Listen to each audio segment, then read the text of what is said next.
Yo guys, aujourd'hui on est lundi, je me suis dit qu'on allait faire ça en douceur et se faire plutôt un récap de l'actualité. Et aujourd'hui j'avais envie de parler des youtubeurs parce qu'on les adore, que ce soit leur story time, que ce soit leurs défis, que ce soit les vidéos sur la science, la musique ou encore sur le make-up. Mais bon, parfois il y en a qui vont un peu loin, malgré eux ou de leur propre chef. Numéro 1. Mona Lisa Pérez et Pedro Ruiz étaient un couple qui avait créé une chaîne YouTube à peu près en mars l'année passée. Et ça allait plutôt pas mal pour eux quand même, ils avaient à peu près 5 millions de vues au total et pas mal d'abonnés. Mais ça semblait pas assez pour le couple, donc ils ont eu une idée de génie. Alors d'abord bien sûr, puisqu'ils sont un petit peu malins, ils ont fait un test. Le but c'était que Mona Lisa se mette avec une arme devant un livre derrière lequel était placée une bouteille de soda. Elle devait tirer dessus, ce qu'elle a fait, et défi réussi puisque la balle n'a pas traversé le bouquin pour se loger dans la bouteille. Mais ils se sont dit, on va encore faire mieux, et à la place de la bouteille de soda, on va mettre Pedro. Sauf que cette fois-ci, ça a pas fonctionné comme il fallait, et la balle s'est directement logée dans la poitrine de Pedro puisqu'elle a traversé le livre. Pedro est malheureusement mort sur le coup, et pour la petite histoire, Mona Lisa et Pedro avaient une petite fille de 3 ans ensemble qui a assisté à toute la scène et donc qui a vu la mort de son papa. Mona Lisa a pris 180 jours de prison ferme, 10 ans de probation, et elle ne veut plus posséder d'armes à feu. Numéro 2.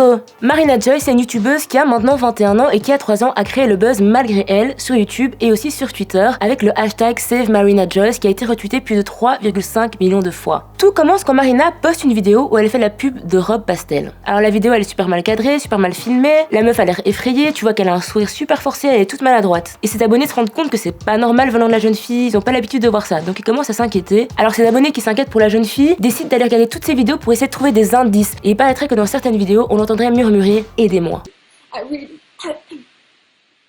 Faut aussi savoir que quand même, moi j'ai vu les vidéos, Marina a quand même pas mal de bleus sur le corps et assez souvent. Alors les internautes commencent à lui conseiller d'envoyer des messages d'aide secrets. Mets du fard violet sur tes yeux si ça ne va pas. Mets exprès des mots bizarres dans tes tweets pour qu'on sache que ça va pas. Alors d'abord on soupçonne que ce soit son copain qui la batte, et ensuite on soupçonne, truc un peu plus douteux, que Daesh ait pris la jeune fille en otage. Il semblerait même que dans certaines vidéos, on ait l'impression qu'elles sont enchaînées.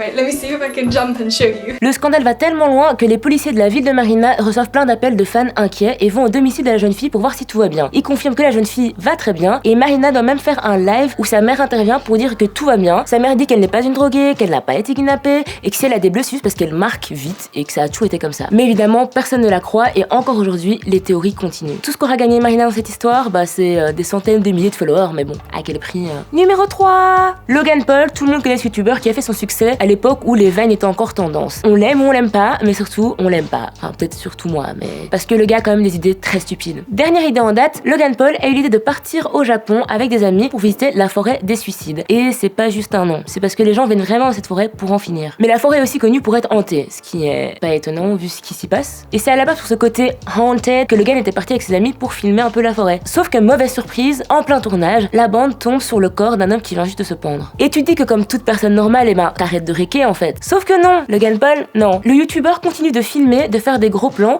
et pense même à poster la vidéo sur YouTube. Il rajoute bien sûr une musique super dramatique pour bien en rajouter au drama. Sauf que gars, il y a des gens de tout âge qui te regardent sur ta chaîne, donc c'est pas normal de montrer des gens morts. Sauf que rigoler à côté d'un cadavre, c'est pas non plus le top. Et en plus, tu te fais de l'argent sur la mort de quelqu'un puisque tes vidéos sont monétisées. Donc à chaque personne qui regarde, ça te fait des thunes en fait. Alors je ne sais pas trop à quoi Logan s'attendait, mais évidemment, il a provoqué la colère de tous et même de son frère Aaron Paul qui a posté sur les réseaux que ce qu'avait fait son frère était vraiment horrible. Punition pour le jeune homme, YouTube lui interdit de monétiser ses vidéos. Plus d'argent pour le garçon. Il a fait une vidéo d'excuses, mais bon, we don't give a fuck. Alors conclusion de cette vidéo, c'est faire le buzz, ok, mais pas à tout prix. Sur ces bonnes paroles, bisous.